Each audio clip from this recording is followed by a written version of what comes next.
Birds of Prey #3, written by Dwayne Swerzinski, art by Jesus Saiz.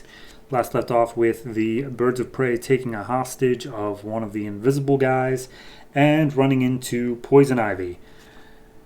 This issue picks up with exactly where we left off. The one little quick note is that when we saw Poison Ivy on the end of the last page, she was definitely in a fall foliage, like she was orange colored, and then the very first panel in this, she's green. I don't know why. Regardless, both Starling and Katana are really ready to fight with Poison Ivy, whereas Dinah's like, okay, all right, I need to get them to understand that we need her on the team. So she explains that they're dealing with a toxin of some sort. Poison Ivy's immune to toxins, and also she brings a very different and yet much needed skill set to the team. The other guys are a bit concerned at the whole, she's kind of a super duper big killer, apparently. And they show some headlines here of like oil refinery explosions being linked to her, her seducing men and then forcing them to like basically kill themselves. So, issues. And Black Canary just backs it up with, well, none of us are perfect either, so let he who is without sin and whatnot.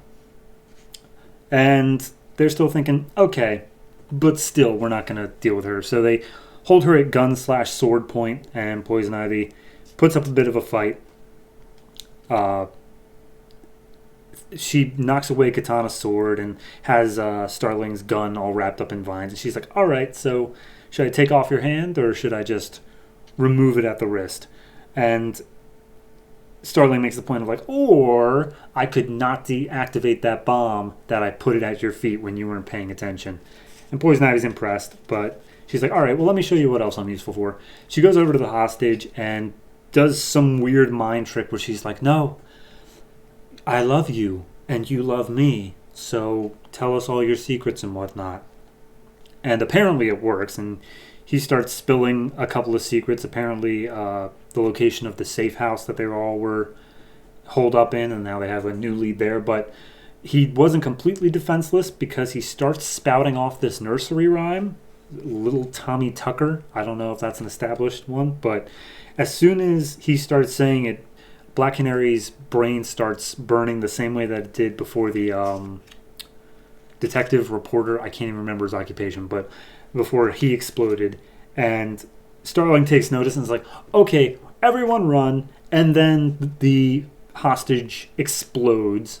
Poison Ivy puts up some flowery shields to help them not be burned to a crisp.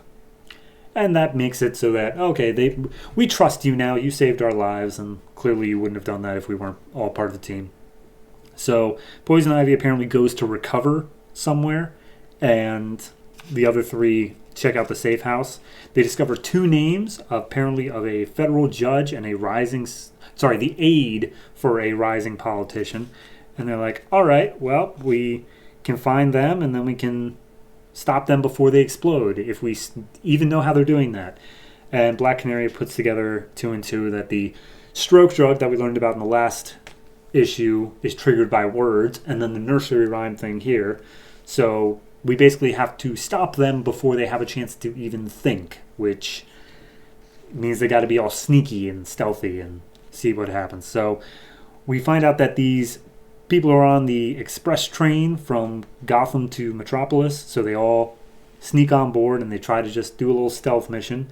Poison Ivy and Katana are on the outside of the train, or at least they're not, they're not being espionage-y. They're just completely separate, keeping out an eye for enemy agents.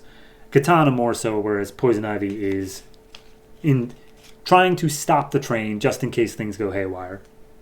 So Black Canary and Starling take some seats next to the people that they need to talk to, and everyone's in position. Katana manages to hear from her husband, aka the Sword, that one of the agents is nearby, and we see who he's talking about, and it's this little old lady reading a book.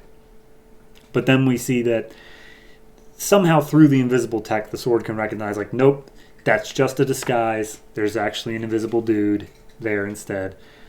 But at that point, Poison Ivy's already been taken out by invisible guys.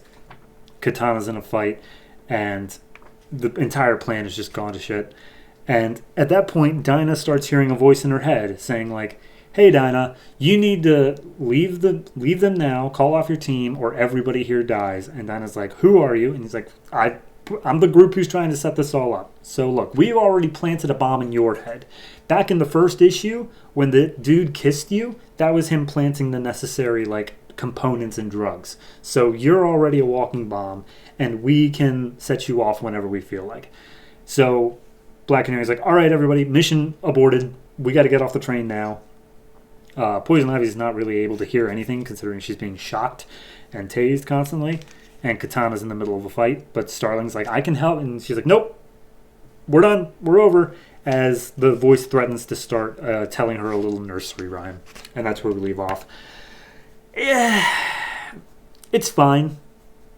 Like, it feels like a lot happened, while at the same time, we didn't really take any meaningful steps forward. Like, yes, Poison Ivy is now on the team, and yes, they now officially know how the drug is done. And also, we know that Black Canary has it in her head. That's fine, but this feels more like, okay, guys, first official mission. We're gonna go save these two people. But then it's already, like, gone to shit before the end of the issue. I don't know. I don't know really what I expect from this. Maybe this just isn't my type of book, but something just feels lacking. Art-wise, it's pretty stock standard. It's not anything too incredible or different from DC House style, but I don't know. It just feels all really convenient of like, they go into this safe house, they find two pieces of paper with names on them, and they're like, these must be the targets, and then they're right. Like, it seems really convenient, all things considered. And Katana walks in and the sword can just happen to tell, that's definitely Invisible Person.